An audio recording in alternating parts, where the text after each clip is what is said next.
هذا القرآن يوحدنا لطريق الخير يوجهنا الله تعالى أنزله ورسول الله معلمنا. الحمد للہ رب العالمین والصلاة والسلام علی رسولہ محمد وعلی آلہ واصحابہ اجمعین، اما بعد فاعوذ باللہ السمیع العلیم من الشیطان الرجیم، بسم اللہ الرحمن الرحیم۔ یا ایہا الذین آمنوا، اے لوگو جو ایمان لائے ہو، اذا ضربتم فی سبیل اللہ، جب تم سفر کرو اللہ کے راستے میں۔ تو یہ اللہ کے راستے میں سفر کرنے سے کیا مراد ہے؟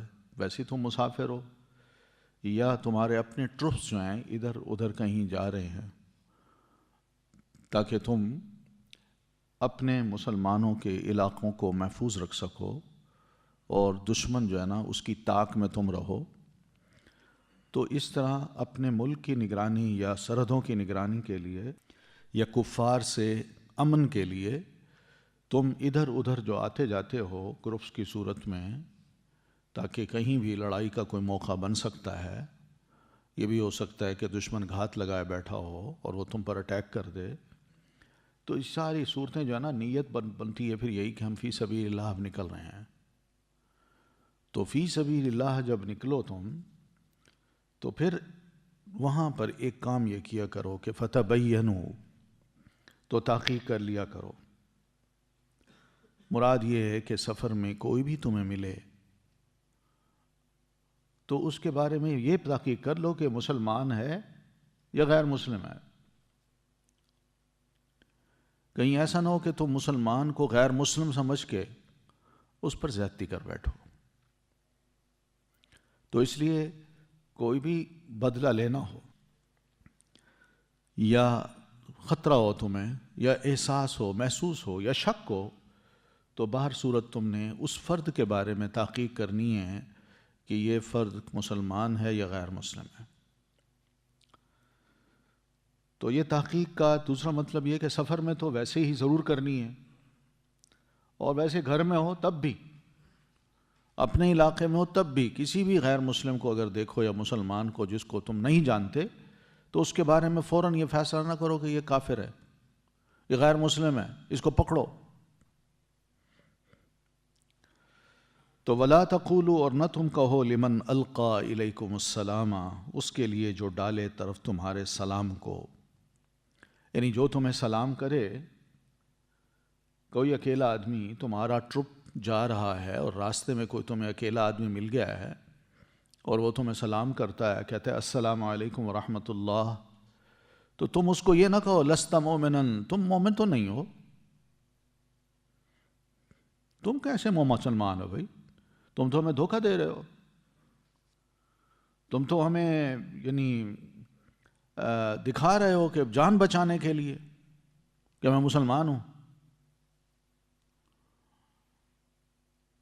تو یہ شکل بنی تھی نبی علیہ السلام کے دور میں، ایسی صورتیں بنی تھیں۔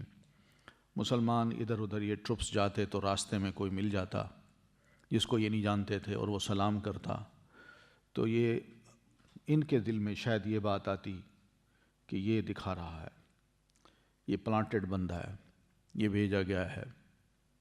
تو ایسی صورت میں یہی مسلمان کہیں جا رہے تھے، ان کا ٹرپ، تو راستے میں انہیں بالکل جنگل میں، صحرا میں، انہیں ایک شخص ملا جس کے پاس تھوڑی سی بکریاں تھیں۔ تو اس شخص نے دیکھا یہ مسلمان آ رہے ہیں، تو اس نے کہا السلام علیکم ورحمۃ اللہ۔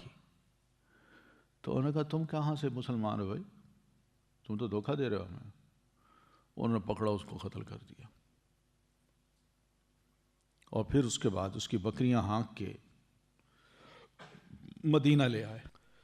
تو اللہ تعالیٰ نے یہ ایک نہیں 2-4 واقعات ایسے ہوئے تھے۔ تو یہ اگر مسلمان اسی طریقے کو اپنا لیں تو یہ تو کئی مسلمان بیچارے شہید ہو جائیں گے۔ اور دوسرے بھی یہ بات بھی ہے کہ اس طرح کرنے سے بڑا گناہ بھی ہوتا ہے کہ ایک مسلمان کو قتل کر دے، جبکہ حالات ایسے ہوں کہ مسلمانوں کی تعداد تھوڑی ہو۔ تو اس لیے اللہ نے فرمایا دیکھو بغیر تحقیق کے کسی شخص کو یہ نہیں کہنا کہ لست مؤمنا، تم مومن نہیں ہو۔ اس سے الیک سلیک کرو، اس سے پوچھ لو کب ملے تھے رسول اللہ صلی اللہ علیہ وسلم کو، کب اسلام تم نے قبول کیا تھا، کس کے تم بیٹے ہو، کون سا قبیلہ ہے، یہ ساری طرح باتیں ہوتی ہیں، انسان پوچھ لیتا ہے۔ اچھا کوئی مسئلہ تم نے سنا، تمہیں پتہ ہے ان چیز کا، یا اس کو تھوڑی سی بات کر کے کہا جائے اور نماز پڑھتے ہیں، تو نماز پڑھتے دوران، وہ وضو کرتے دوران ہی پتہ چل جائے گا کہ کیسے کر کے آیا ہے۔ کئی چیزیں ہیں جو انسان اس کے بارے میں تحقیق کر سکتا ہے کہ یہ واقعی کوئی اسلام کی شد بود رکھتا ہے، مسلمان ہے یا نہیں ہے۔ تو بغیر تحقیق کے کسی شخص کو آئندہ نہ کہنا کہ لست مومنا، جو بھی سلام کرے اس کو سلام کا جواب دو، اور پھر اس کے بارے میں مزید شک ہو تو تحقیق کر لو، ورنہ بغیر تحقیق کے تم نے قتل کیا تو ہم یہی سمجھیں گے کہ تبتغون عرض الحیات الدنیا، تم دنیا کی زندگی کا سامان چاہتے ہو، یعنی یہی جو بکریاں یا اس کے ہاتھ میں جو تمہیں چیزیں نظر آتی ہیں، بس تمہیں اسی کی لالچ تھی، اسی لالچ نے تمہیں بھڑکایا، تم نے اس بے گناہ کو قتل کر ڈالا اور یہ خیال نہ کیا کہ وہ مسلمان ہے۔ تو کیا تم واقعی دنیا کی زندگی کا سامان چاہتے ہو؟ یہی سوچتے ہو کہ مال غنیمت مل جائے گا، ہمیں کچھ فائدہ اٹھا لیں گے؟ مدینہ میں کوئی اتنا بڑا کوئی سیٹ اپ تو نہیں تھا کہ وہاں کوئی بڑی بڑی مارکیٹیں ہوں یا انٹرنیشنل مارکیٹ ہو، کوئی ایسا مسئلہ بھی نہیں ہے۔ وہ تو ایک سمپل سا شہر تھا پیارے نبی صلی اللہ علیہ وسلم کا، جہاں مسلمان تھے اور کفار جو تھے ان کے پاس سارا بزنس تھا، ان کے پرانے تعلقات تھے۔ یہ تو سب کچھ لٹا کے واپس آ گئے تھے، مدینہ آ گئے تھے۔ تو فعند اللہ مغانم کثیرہ، تو اللہ پاس ہے اللہ کے غنیمتیں بہت سی، یعنی تم دنیا کی جو معمولی سی چیزیں ہیں ان پہ ریچھ کے اتنا بڑا نقصان نہ کرو کہ کوئی مسلمان تمہارے ہاتھوں سے قتل ہو جائے۔ سنو، اللہ کے پاس بے شمار غنیمتیں ہیں، اور اللہ جب تمہیں غنیمت دے گا تو اس غنیمت میں بڑی خیر ہوگی، بڑی برکت ہوگی، بڑا تمہیں فائدہ ہوگا، اور بڑی خوبصورت ہوگی، وہ بڑی پاکیزہ غنیمت ہوگی، وہ تم سوچ ہی نہیں سکتے۔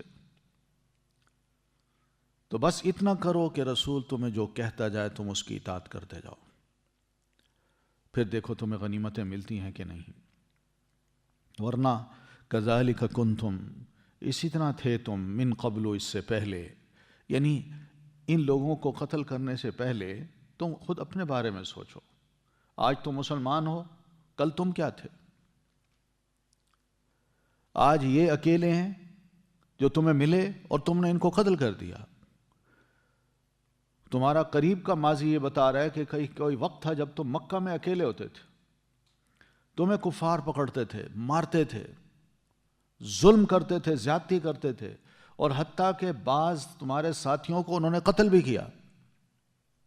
سوچو نا، ایک دور تمہارا تھا اور ایک دور اب ان مسلمانوں کا آیا ہے جو تمہیں سلام کرتے ہیں اور تم سمجھتے ہو کہ شاید یہ مسلمان نہیں ہے، دھوکہ دے گا۔ ایسے نہ کرو۔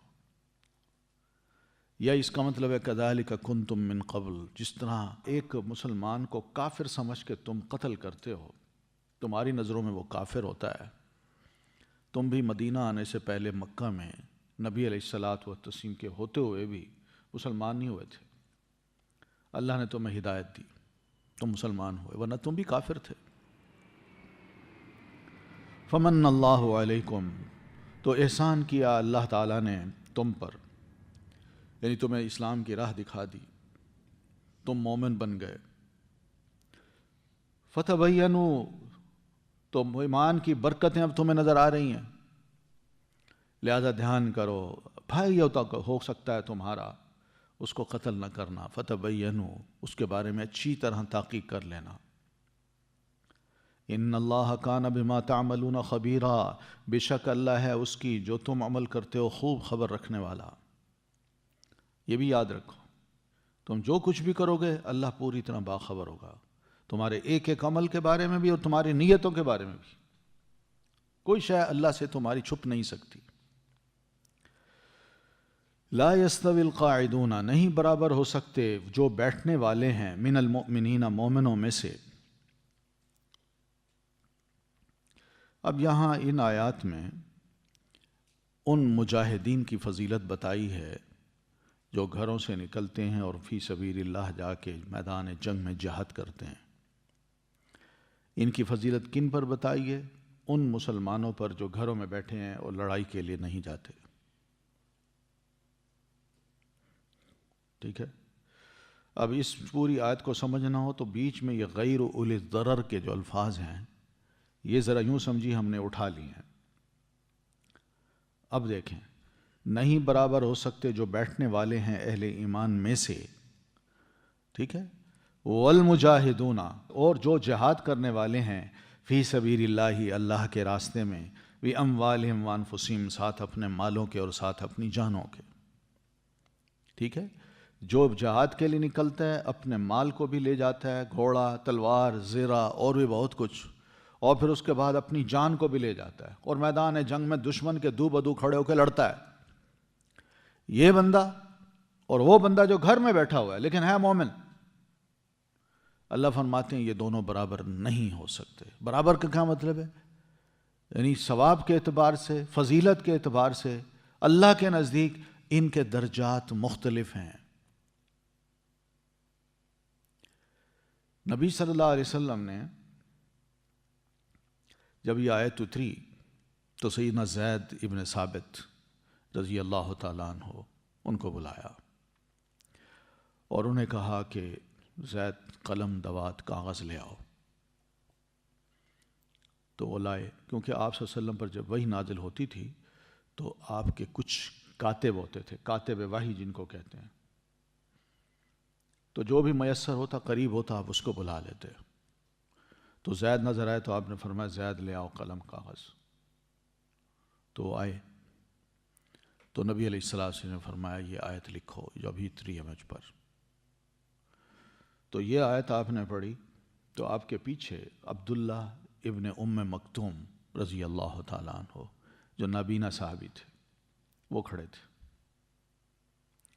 انہوں نے اس آیت کو سنی تو عرض کرنے لگے اللہ کے رسول انا ضریر، میں نابینا انسان ہوں، میرا کیا بنے گا؟ میں بھی گھر میں بیٹھا ہوں مگر مومن بھی ہوں، مگر میں ان بیٹھنے والوں کی طرح نہیں ہوں جن کی آنکھیں بھی ہیں، چل بھی سکتے ہیں اور دیکھ بھی سکتے ہیں، لڑ بھی سکتے ہیں، میں تو نابینا ہوں۔ کیا میں بھی ان لوگوں کی طرح ہوں جو گھروں میں بیٹھے ہوئے ہیں؟ ورنہ اگر میرا آپ دل دیکھیں، دل کی حالت، تو دل تو یہی کہتا ہے کہ اللہ مجھے آنکھیں دیتا، میں بھی میدان جنگ میں جا کے شہادت کا درجہ پا سکتا۔ تو اللہ کے رسول صلی اللہ علیہ وسلم نے ان کی یہ بات سنی، خاموش ہو گئے۔ اب دیکھیں اللہ تعالیٰ کس طرح ایک نابینے مسلمان کی بھی لاج رکھتا ہے اور اس کی بھی سنتا ہے۔ اس پوری آیت کے لیے جو پہلے اتر چکی، صرف اس نابینا کی دل جوئی کے لیے اور اس کو ثواب سے محروم نہ کرنے کے لیے اللہ تعالیٰ نے صرف یہ غیر اولی الضرر کے الفاظ پھر جبریل علیہ الامین کو دے کے بھیجے کہ جاؤ یہ بھی اتاراؤ۔ صرف الفاظ ہی ہیں غیر اولی الضرر، اور پھر ترتیب جو انہوں نے بنا دی وہ اس طرح بنا دی جیسے یہاں لکھی ہوئی ہے۔ لا يستوي القاعدون من المؤمنین غیر اولی الضرر، نہیں برابر ہو سکتے جو بیٹھنے والے ہیں مومنوں میں سے سوائے معذوروں کے۔ معذوروں کو نکال دیا ہے، یعنی ان کو ان میں شامل نہ کیجیے جو مومن ہیں، گھروں میں بیٹھے ہیں، جہاد کے لیے نہیں گئے۔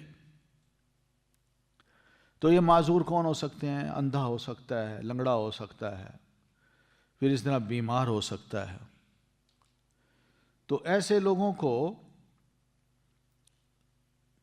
معذوری جو ہے نا وہ روک لیتی ہے کہ تم جہاد کے لیے نہ جاؤ، ورنہ دل ان کے کر رہے ہوتے ہیں۔ نبی صلی اللہ علیہ وسلم نے کسی جہاد کے موقع پر جب صحابہ کرام جہاد کے لیے نکلے ہوئے تھے اور آپ بھی ساتھ تھے، تو مدینہ سے دور تھے آپ، تو اس موقع پر آپ صلی اللہ علیہ وسلم نے صحابہ کرام کو فرمایا ان بالمدینۃ اقواما، سنو مدینہ میں کچھ لوگ ایسے بھی ہیں کہ ما سرتم من مسیرن، تم جتنا بھی چل کے آئے ہو مدینہ سے، جتنا بھی پیدل چل کے مدینہ سے اس میدان تک آئے ہو دشمن سے لڑنے کے لیے، ولا قطعتم وادیا، اور جتنی بھی وادیاں تم، گھاٹیاں تم عبور کر کے یہاں پہنچے ہو، الا وہم معکم، مگر وہ تمہارے ساتھ ہیں، فیہ، اجر میں، یعنی وہ لوگ جو مدینہ میں ہیں وہ تمہارے ساتھ اجر میں برابر ہیں. تم چل کے آئے ہو، تم نے وادیاں طے کی ہیں، جو بھی چلنے کا ثواب ہے، وادیاں طے کرنے کا ثواب ہے، راستے کی مشقتیں ہیں، بھوک پیاس ہے، تم نے سب برداشت کی ہے، جو اجر تمہیں ملے گا ان کو بھی ویسا ہی اجر مل رہا ہے. تو صحابہ نے عرض کی اللہ کے رسول وہم بالمدینہ، جبکہ وہ مدینہ میں ہوں تب بھی ان کو یہی اجر ملے گا، ہم تو باہر نکلے ہوئے ہیں. آپ نے فرمایا بالکل. قال نعم، بالکل، حبسہم العذر، ان کو معذوری نے روک رکھا ہے. کوئی بیمار ہے، تڑپ رہا ہے بستر پہ، باوجود اس بات کے کہ وہ سخت بیمار ہے، لیکن اس کے دل کی حالت اللہ جانتا ہے کہ وہ تڑپ رہا ہے کہ اللہ مجھے صحت دے، میں بھی نبی علیہ الصلوۃ والتسلیم کو جوائن کروں. نابینا ہے، وہ بھی کہہ رہا ہے اللہ میری آنکھیں میرے پاس ہوتی تو میں بھی کم از کم اللہ کے رسول صلی اللہ علیہ وسلم کے ساتھ اس لشکر میں شامل ہوتا. مجھے اچھا نہیں لگ رہا کہ اللہ کے رسول تو میدان جنگ میں جائیں اور میں گھر میں بیٹھا ہوں. تو یہ پیارے نبی علیہ الصلوۃ والتسلیم نے ان کو سنا دیا. تو معذوری اگر کسی کو روک لیتی ہے کوئی اچھے کام کے لیے اور اس کا دل کر رہا ہے کہ میں کروں، تو انشاءاللہ اس کی یہ تڑپ اللہ کے نزدیک یہ ویلیو رکھتی ہے کہ اللہ اس کو پورا اجر دے گا.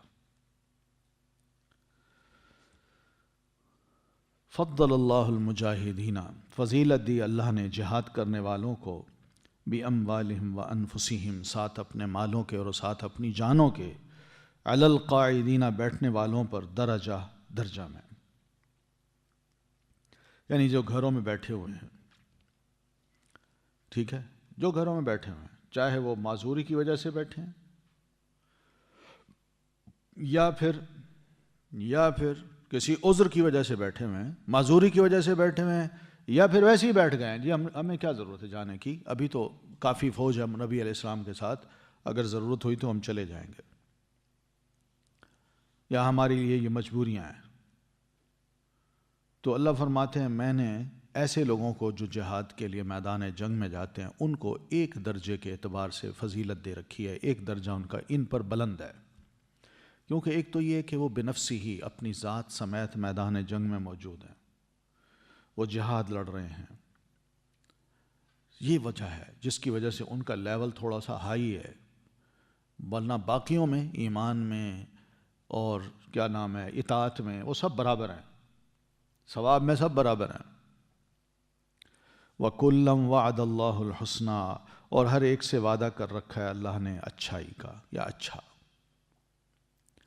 جو گھروں میں بیٹھے ہیں، معذور ہیں یا نہیں ہیں، اللہ تعالیٰ نے ان سے بھی وعدہ کر رکھا ہے کہ تم مومن ہو میں تمہیں یہ مقام عطا کروں گا، یہ ثواب دوں گا، یہ درجہ دوں گا.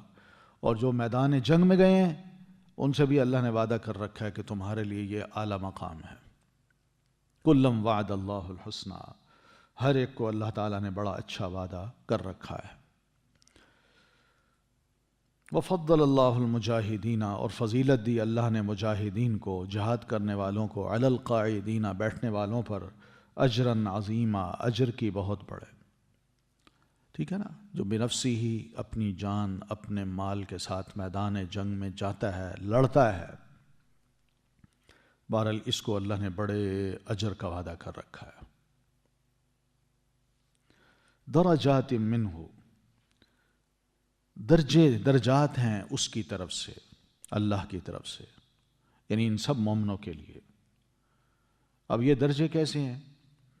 حدیث میں آتا ہے، صحیح بخاری کی حدیث ہے، سیدنا ابو ہریرہ رضی اللہ تعالیٰ عنہ روایت کرتے ہیں کہ پیارے نبی صلی اللہ علیہ وسلم نے فرمایا ان فی الجنت 100 درجہ. سنو، جنت میں 100 لیولز ہیں، جنت کے 100 لیولز ہیں. اعدہ اللہ عز وجل للمجاہدین فی سبیلہ، اللہ تعالیٰ نے یہ درجے جو ہیں یہ مجاہدین فی سبیل اللہ جو ہیں ان کے لیے تیار کر رکھے ہیں۔ آپ فرماتے ہیں بین کل درجتین کما بین السماء والارض، دو درجوں کے درمیان اتنا فاصلہ ہے، دو لیولز کے درمیان اتنا فاصلہ ہے جیسے زمین اور آسمان کے درمیان فاصلہ ہے۔ فَإِذَا سَأَلْتُمُ اللَّهَ فَاسْأَلُوا الْفِرْدَوْسَ، جب تم اللہ تعالیٰ سے جنت مانگو تو اس سے یہ نہ کہا کرو اللہ مجھے جنت میں داخل کر، بلکہ اس سے مانگا کرو اللہ جنت الفردوس عطا کر، جنت الفردوس عطا کر۔ آپ فرماتے ہیں فَإِنَّهُ وَسَطُ الْجَنَّةِ، کیونکہ یہ بالکل معتدل جنت ہے، یعنی درمیانی جنت ہے۔ درمیانی سے مراد کیا ہے کہ وَأَعْلَى الْجَنَّةِ، یعنی جنت میں سب سے اونچی جنت ہے۔ جنت کے جو درجات ہیں ان میں سب سے اونچا درجہ اسی جنت کا ہے، جنت الفردوس کا۔ اور آپ فرماتے ہیں وَفَوْقَهُ عَرْشُ الرَّحْمَانِ، اس جنت الفردوس کے اوپر رحمان کا عرش ہے۔ وَمِنْهُ تَتَفَجَّرُ أَنْهَارُ الْجَنَّةِ، اور اسی جنت الفردوس سے جنت کی نہریں پھوٹتی ہیں۔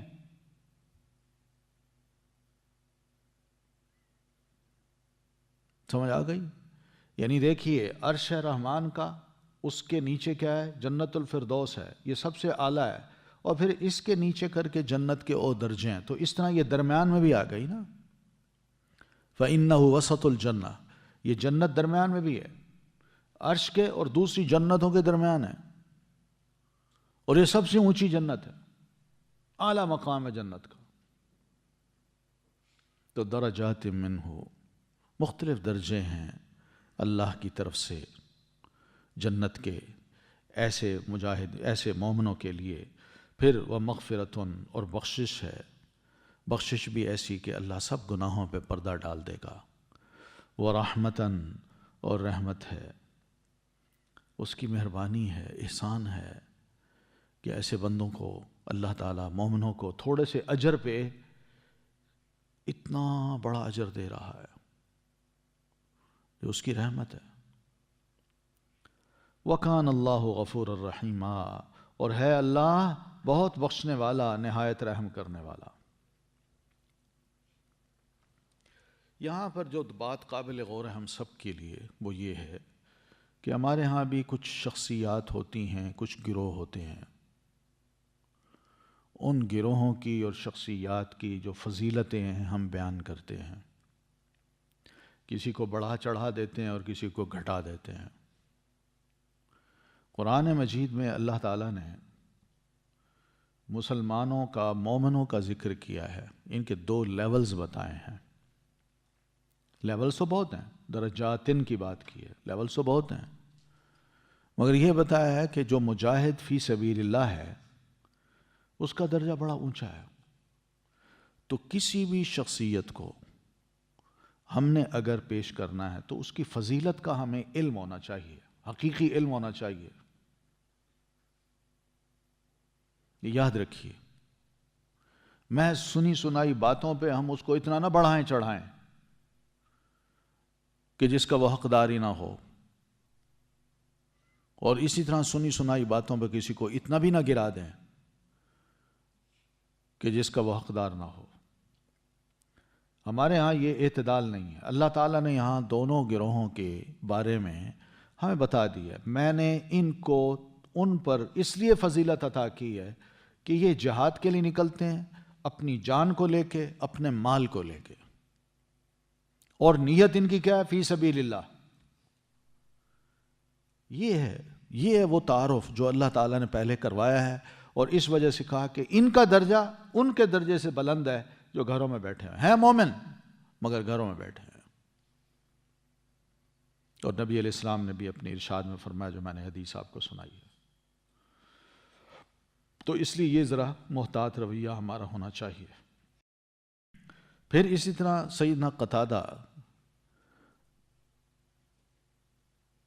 قتادہ ابن دعامہ، یہ ایک تابعی ہیں رحمہ اللہ، یہ درجات کی بات کرتے ہیں، درجات کیسے ہیں، وہ کیا ہوتے ہیں؟ وہ فرماتے ہیں الاسلام درجہ، اسلام بھی ایک درجہ ہے، ایک لیول ہے. یہ کوئی کہتا ہے میں مسلمان ہوں تو اس کا یہ کہنا یہ ایک لیول کا ہے. پھر اسی طرح والہجرت فی الاسلام درجہ، اور اسلام کی راہ میں ہجرت، اس کا بھی ایک لیول ہے. کیونکہ ہجرت تو لوگ کرتے ہیں، مائیگریٹ کرتے ہیں، امیگریشن لیتے ہیں، چلے جاتے ہیں. اب ان کی نیت کیا ہے کہ وہاں جا کے پیسے کمانے ہیں، وہاں جا کے گھر بنانا ہے، وہاں جا کے بزنس کرنا ہے، وہاں جا کے اپنے بچوں کی اچھی تعلیم کروانی ہے، یا وہاں ہی جا کے میں نے شادی کرنی ہے. کئی نیتیں ہوتی ہیں. لیکن ایک وہ ہے جو اپنے اسلام کو بچانے کی خاطر یا اپنے اسلام کے لیے یا اسلام کی دعوت و تبلیغ کے لیے وہاں جاتا ہے، تو اس کا بھی ایک لیول ہے. پھر اسی طرح وہ فرماتے ہیں والقتل فی الجہادی درجہ، اور جہاد میں شہادت کا درجہ پا لینا، اس کا بھی ایک درجہ ہے. تو یہ درجے ہیں اللہ تعالیٰ کے ہاں. ایک یوں کہہ دینا میں مسلمان ہوں، یہ بھی ایک درجہ ہے. ایک یوں کہنا جی میں یہاں سے جا رہا ہوں اپنے اسلام کو بچانے کے لیے فلاں ملک میں، مجھے کوئی پرواہ نہیں ہے، نہ پیسوں کی نہ اس کی، بس دین کی پرواہ ہے، میرا دین کہیں ضائع نہ ہو جائے، میرے بچے یہاں خراب نہ ہو جائیں. تو یہ بھی ایک درجہ ہے، بہت بڑی قربانی ہے. اور ایک یہ قربانی ہے کہ انسان میدان جنگ میں جائے، لڑتے لڑتے شہید ہو جائے، اس کا بھی ایک لیول ہے. تو یہ درجات منہ، اللہ نے ہر ایک کے اپنے اپنے درجے مقرر کر رکھے ہیں. اور پھر اس کے ساتھ ساتھ وَمَغْفِرَةً وَرَحْمَةً، اور بخشش بھی ہے اور رحمت بھی ہے، بہت کچھ عطا کرے گا اللہ. وَكَانَ اللَّهُ غَفُورًا رَحِيمًا، اور ہے اللہ بہت بخشنے والا، رحم کرنے والا. ان الذین، بے شک وہ لوگ، توفاہم الملائکۃ، فوت کرتے ہیں جنہیں فرشتے، ظالمی انفسہم، جبکہ وہ ظلم کرنے والے ہیں اپنے آپ پر. قالو، تو فرشتے کہتے ہیں انہیں، فیم کنتم، کس حال میں تھے تم. یہ وہ لوگ ہیں جو مکہ میں رہ گئے، انہوں نے ہجرت نہ کی، اور نبی علیہ الصلاۃ والتسلیم نے فرمایا کہ ان کو ہجرت کرنی چاہیے. تو وہ کر سکتے تھے، وہ قربانی نہ دے سکے جو اللہ دلوانا چاہتا تھا ان سے، جبکہ دوسرے صحابہ نے سب چیزوں کی قربانی دے دی. لیکن یہ مسلمان تھے، کلمہ پڑھا تھا. ہوا یہ کہ جیسے میں نے عرض کی کہ بیوی، بچے، رشتہ دار، مال، بزنس، اس سے محبت کی وجہ سے وہ ہجرت نہ کر سکے. انہوں نے کہا نہیں جی ہم ہجرت نہیں کر سکتے، ہم یہی رہیں گے. اب ایسے لوگوں کے بارے میں اللہ فرماتے ہیں کہ ان کا حال کیا ہوتا ہے. ان مسلمانوں کو بتایا جا رہا ہے جو مدینہ پہنچ کو گئے، جو ہجرت کر کے بڑی قربانیاں دے کے وہاں پہنچے ہیں. اور آئندہ کے مسلمانوں کو بھی بتا دیا کہ محبت میں بھی تھوڑا سا توازن اس طرح رکھیے کہ اللہ کی محبت، دین کی محبت سب پر غالب آ جائے، تب جا کے اللہ تعالیٰ کو یہ دین پسند ہوتا ہے، ورنہ نہیں ہوتا. تو ایسے لوگوں کی جب وفات کا وقت قریب آتا ہے تو اللہ فرماتے ہیں کہ بے شک وہ لوگ فوت کرتے ہیں جنہیں فرشتے، ظالمی انفسہم، جبکہ وہ ظلم کرنے والے ہیں اپنی جانوں پر. اللہ کے رسول صلی اللہ علیہ وسلم کے حکم پر عمل نہ کیا انہوں نے کہ ہجرت کرو، یہ نہیں گئے. بلکہ اتنا تک ہوا کہ جب یہ مسلمان ہجرت نہ کر گئے، مکہ میں ہی رہے، تو مکہ کے مشرکین نے انہیں کہا چلو ہم لڑنے جا رہے ہیں، تم بھی ہمارے ساتھ چلو. تھے مسلمان اور بدر میں پہنچے اور یہ انہی کے ساتھ کھڑے ہیں، انہی کے ساتھ کھڑے ہیں. بے شک لڑائی میں حصہ نہیں لے رہے، تلوار نہیں اٹھا رہے، لیکن دوسرے مسلمانوں کی زد میں آئے اور مسلمانوں نے کو قتل کر دیا.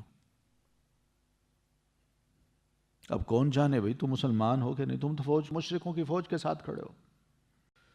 تو اس طرح مسلمان اپنے کسی مسلمان کو کفار کے ساتھ لڑتے ہوئے اور مسلمان کو ان کی فوج میں دیکھ کے جب اس کو قتل کر دیتا تھا تو مسلمان کو بڑا افسوس ہوتا کہ میں نے مسلمان کو مارا ہے.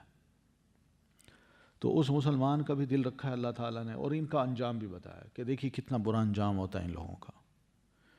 یہ ظالمی انفسہم ہیں، یہ اپنے اوپر اپنی جانوں پر ظلم کرنے والے ہیں. ان کو کہا گیا تھا ہجرت کرو، انہوں نے نہیں کی، کفار کے ساتھ رہنا انہوں نے پسند کیا. تو جب ان کا آخری وقت آتا ہے، فرشتے ان کی روحوں کو قبض کرتے ہیں، تو فرشتے یہ سوال کرتے ہیں فیما کنتم، بھئی تم کس حال میں تھے؟ تم نے کیا اپنے آپ کو بنا رکھا تھا؟ کیا عذر تھا تمہارے پاس کہ تم مسلمانوں میں جا کے شامل نہیں ہو سکے؟ تم نے ہجرت نہیں کی، کیوں؟ یہ ان کا پہلا سوال ہے، اور بڑی سختی سے یہ سوال کرتے ہیں فرشتے مرنے والے کو. اور پیارے نبی صلی اللہ علیہ وسلم نے اس سلسلے میں یہ بھی ارشاد فرمایا، سنن نبی داؤد کی حدیث ہے کہ آپ فرماتے ہیں من جامع المشرک وسکن معه فإنه مثله، جو شخص اپنے آپ کو کسی مشرک کے ساتھ اکٹھا رکھتا ہے اور اسی کے ساتھ رہتا ہے تو یہ مسلمان بھی اس جیسا ہے. یعنی وہ مسلمانوں کے ساتھ کیوں نہیں آ کے رہتا؟ مشرک کے ساتھ اس کی کیا یاری دوستی ہے کہ اسی کے ساتھ رہنا، اسی کے ساتھ اٹھنا بیٹھنا، کھانا پینا؟ یہ کون سی دینی غیرت ہے؟ آپ فرماتے ہیں فَإِنَّهُ مِثْلَهُ، یہ بندہ بھی پھر اسی کی طرح ہے. تو بہرحال اب یہ سوال ہے فیما کنتم، اور تم کس حال میں تھے؟ یعنی کیسے لوگوں میں رہتے تھے تم، اور کیوں رہتے تھے؟ قالوا كنا مستضعفين في الارض، تو یہ مرنے والے جواب دیتے ہیں کہ ہم کمزور بنا دیے گئے تھے زمین میں، یا ہم کمزور تھے زمین میں. کمزور سے مراد یہ کہ ہمارے پاس ہمت نہیں تھی، ہمارے اوپر دباؤ تھا، ہماری مجبوریاں تھیں جس کی وجہ سے ہم اپنے علاقے کو چھوڑ کے مدینہ نہیں جا سکے. قالو، تو وہ جواب میں کہتے ہیں فرشتے الم تکن ارض اللہ واسعہ، کیا نہیں تھی زمین اللہ کی وسیع، فتہاجروا فیہا، تو تم ہجرت کر جاتے اس میں. کیا مسئلہ تھا بھئی؟ تم اس چھوٹے سے علاقے میں رہ کے یہی سمجھ بیٹھے کہ بس دنیا بس اتنی ہی ہے، یہیں پر میرا رزق ہے، میں یہاں سے نکلا تو مر جاؤں گا بھوکا، مجھے کوئی برداشت نہیں کرے گا، مارا مارا پھروں گا. الم تکن ارض اللہ واسعہ، کیا اللہ کی زمین وسیع نہیں تھی؟ وسیع سے مراد یہ نہیں ہے کہ یہ کھلی ہے نا، بلکہ وسیع سے مراد یہ بھی ہے کہ وہاں رزق کی وسعت بھی ہے، کھانے پینے کی بھی ہے، دوست احباب کی بھی ہے، نئے ماحول کی بھی ہے. تم ہجرت تو کرتے، تمہیں نئی ایکٹیویٹی ملتی، ایک نیا خون پیدا ہوتا، نئی مارکیٹ تمہیں نظر آتی، تمہارے اندر جوش پیدا ہوتا، نیا تعارف ہوتا، نئی نئی چیزیں دیکھتے، نئے نئے بزنس دیکھتے. یہ سب وسعت تھی، تم کیوں بیٹھے رہے وہاں؟ فتہاجروا فیہا، پس تم ہجرت کر جاتے، اس میں چلے جاتے وہاں. یہاں کیوں رہے؟ بس ان کا کوئی عذر اللہ قبول نہیں کرتا. اللہ فرماتے ہیں کہ فَأُولَئِكَ، تو یہی لوگ ہیں، مَأْوَاهُمْ، ٹھکانہ ان کا جہنم، جہنم ہے. سنیے، یہ مسلمان ہیں، اس حالت میں یہ مرتے ہیں، دین کا کوئی حکم نہیں مان رہے، ہجرت جیسی یہ قربانی نہیں دے پا رہے. بتائیے ایک قربانی اگر مسلمان نہ دے تو اس کا انجام کیا ہو رہا ہے؟ فَأُولَئِكَ مَأْوَاهُمْ جَهَنَّمْ وَسَاءَتْ مَصِيرًا، اور کتنا برا ہے ٹھکانہ. اندازہ نہیں ان کو کہ جہنم میں گئے تو وہاں رہنے میں کیا واقعی اتنی برائی تھی جتنی مرنے کے بعد ہمیں اور زیادہ برائی دیکھنا پڑے گی. إِلَّا الْمُسْتَضْعَفِينَ، سوائے ان کے جو کمزور ہیں. ان سے فرشتے سخت معاملہ نہیں کرتے. ان کا جب آخری وقت آتا ہے تو فرشتے ان کے ساتھ اچھا سلوک کرتے ہیں. وجہ کیا ہے؟ کہ یہ مستضعفین ہیں، جو کمزور ہیں، من الرجالی، مردوں میں سے، والنسائی، اور عورتوں میں سے، والولدانی، اور بچوں میں سے، لا یستطیعون حیلتن، نہیں وہ استطاعت رکھتے کسی ہیلے یا تدبیر کی، کہ کوئی ہیلا، کوئی ٹرک یوز کریں کہ ہم اس علاقے سے نکل جائیں. نیت ہے ان کی، دل چاہتا ہے، مگر ان کے پاس استطاعت نہیں ہے۔ بچہ کہاں بھاگے گا؟ عورت وہ اکیلی اپنے بچے کو لے کے، یعنی اتنا لمبا جو سفر ہے مکہ سے مدینہ تک کا، اور جو دشمن ریکی کر رہا ہے جو سارے علاقے میں، وہ بیچاری کہاں جائے گی؟ اور پھر مرد وہ بھی کچھ ایسے ہیں جن کے پاس سب جان ہے، مگر راستے سفر کے لیے، اس راستے کے لیے نہ کوئی ہتھیار ہے، نہ کھانا پینا ہے، نہ کپڑے لتے ہیں، تو وہ مجبور ہیں۔ تو ایسے لوگ جو ہے نا، لا یستطیعون حیلتن، نہیں وہ استطاعت رکھتے کسی ہیلے یا تدبیر کی، بالکل مجبور محض ہیں، لاچار ہیں۔ ولا یہتدون سبیلا، اور نہیں وہ پاتے کوئی راستہ، یعنی کوئی بھی نکلنے کا راستہ ان کو نظر نہیں آتا کہ ہم یہاں سے نکل کے مدینہ چلے جائیں۔ سیدنا ابن عباس رضی اللہ تعالی عنہما فرماتے ہیں کہ یہ آیت میرے اور میری والدہ کے بارے میں نازل ہوئی، کیونکہ میں بھی اس وقت چھوٹا لڑکا تھا، اور میری والدہ جو ام الفضل ہیں وہ مسلمان تھیں مگر خاتون تھی، وہ بھی کمزور تھی، اور میں بھی بچہ تھا، کمزور تھا۔ ہمیں کوئی تدبیر نظر نہیں آتی تھی کہ ہم کسی طرح مکہ سے نکل کے مدینہ چلے جائیں۔ تو اس طرح ہمیں ایکسیپشن ملی ہے یہ۔ لیکن اگر وہاں دل جما کے بیٹھ جاتے اور خوش ہوتے کہ چلیں بھئی اپنے ہیں نا، سارے بیٹھے ہیں نا، تو شاید ہم بھی پھر انہی لوگوں میں شامل ہوتے جن کا انجام اللہ نے اوپر والی آیت میں بتایا ہے۔ فَأُولَئِكَ، تو پس یہی لوگ، عسا، امید ہے، اللہ ان یعفو، یہ کہ درگزر کرے، عنہم، ان سے، وکان اللہ، اور ہے اللہ، عفواً، بہت معاف کرنے والا، غفورا، بہت بخشنے والا۔ یہ عسا کا جو لفظ ہے یہ معنی یقین کا دے رہا ہے، یعنی اللہ کی طرف سے، مگر ہم امید کا معنی لے رہے ہیں۔ کیوں؟ تاکہ ہم بے خوف نہ ہو جائیں، اور جی پھر بھی چلیں کوئی بات نہیں جی، اللہ معافی کر دے گا نا، اللہ نے کہہ دیا نا۔ تو اس لیے اللہ فرماتے ہیں امید ہے کہ اللہ ان یعفو عنہم، کہ معاف کر دے ان کو۔ وجہ کیا تھی؟ مجبوری تھی ان کی، عورتیں، بچے، کمزور مرد، دل ان کا چاہتا تھا مگر وہ نہیں نکل سکتے تھے، کوئی ہیلا نہیں تھا ان کے پاس، کوئی تدبیر نہیں تھی۔ تو ایسے لوگوں کو اللہ ہو سکتا ہے کہ معاف کر دے۔ وکان اللہ، اور اللہ ہے، عفواً، بہت معاف کرنے والا، غفورا، بہت بخشنے والا۔ ومن یہاجر فی سبیل اللہ، اور جو کوئی ہجرت کرے گا فی سبیل اللہ، اللہ کے راستے میں، یجد، وہ پائے گا، فی الارض، زمین میں، مراغمن، مراغم، یہ اسم ظرف ہے، مراغم۔ مراغم کہتے ہیں زمین کے ایک علاقے سے دوسرے علاقے کی طرف گھومنا پھرنا۔ دوسرا مطلب یہی کرتے ہیں اس کا کہ ایسا بندہ جو کسی علاقے میں آتا جاتا رہے، کبھی کسی علاقے میں کبھی کسی علاقے میں۔ پھر اسی طرح رغمہ کا مطلب خاک آلود ہونا بھی کرتے ہیں، ناک کا خاک آلود ہونا۔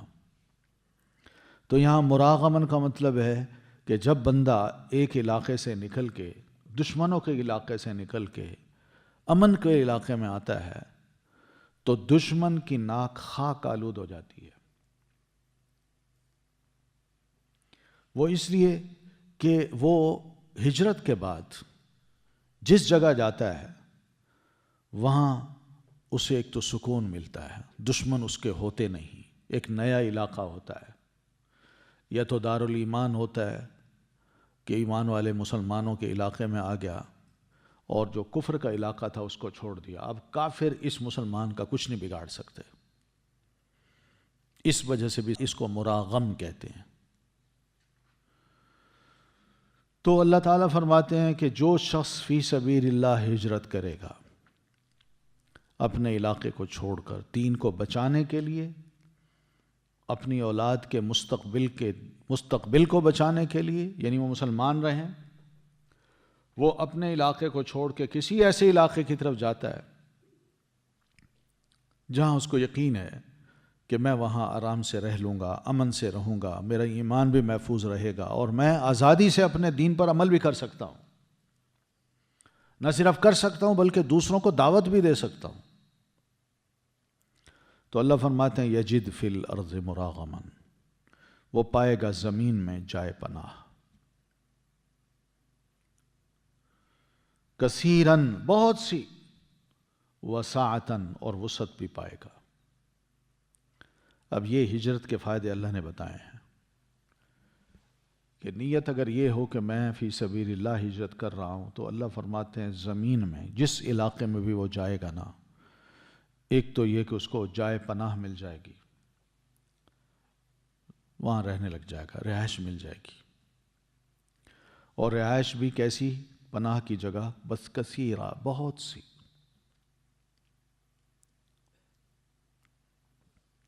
کیونکہ آدمی مینڈک کی طرح اگر ایک ہی کنویں میں چکر لگاتا رہے نا تو یہی سمجھتا ہے کہ بس دنیا تو یہی ہے، لیکن ذرا باہر نکلے نا اسے پتہ ہے دنیا یار بڑی وسیع ہے، میں کہاں پھنسا ہوا تھا، یہاں تو بڑے زبردست چانسز ہیں میرے لیے آگے بڑھنے کے، بڑی آپشنز ہیں۔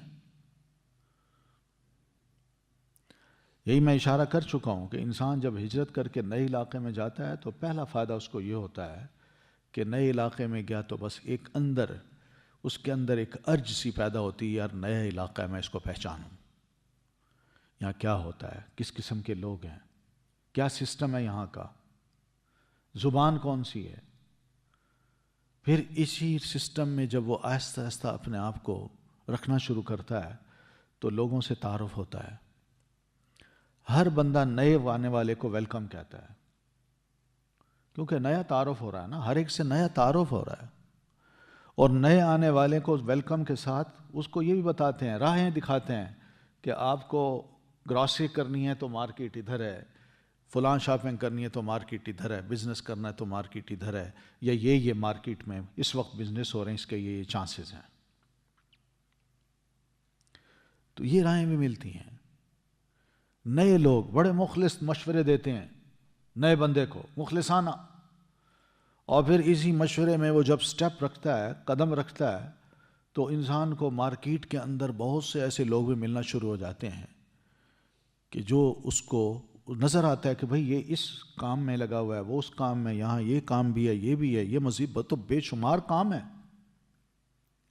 تو بندے میں خون جوش مارتا ہے کہ میں کچھ کروں، نیا ماحول، نیا کام، نیا ولولہ، نیا جوش، نئی جگہ، سب کچھ ایک نیا انسان بن جاتا ہے۔ تو اس سے اللہ فرماتے ہیں دیکھیے کہ وسعہ، اس کو بڑی وسعت بھی وہاں نظر آئے گی، خوب وسعت ملے گی۔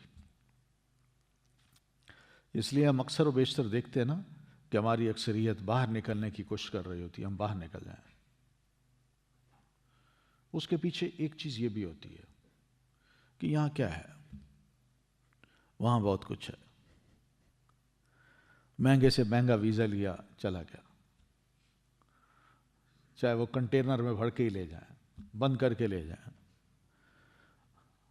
جب وہاں گیا تو وہاں کام کرتا ہے بندہ، اور حقیقت میں ہمارے لوگ جو ہے نا محنتی بہت ہیں، مسئلہ یہ کہ یہاں اگر اتنی محنت کریں تو وہ معاوضہ نہیں ملتا کہ انسان آرام سے کھا سکے، پی سکے، وہاں چاہے گدھے کی طرح بھی اس کو صبح شام کام کرنا پڑے نا، کم از کم رات کو اس کو اتنا کچھ مل جاتا ہے کہ وہ نہیں بلکہ اس کی پوری فیملی آرام سے کھانا کھا سکتی ہے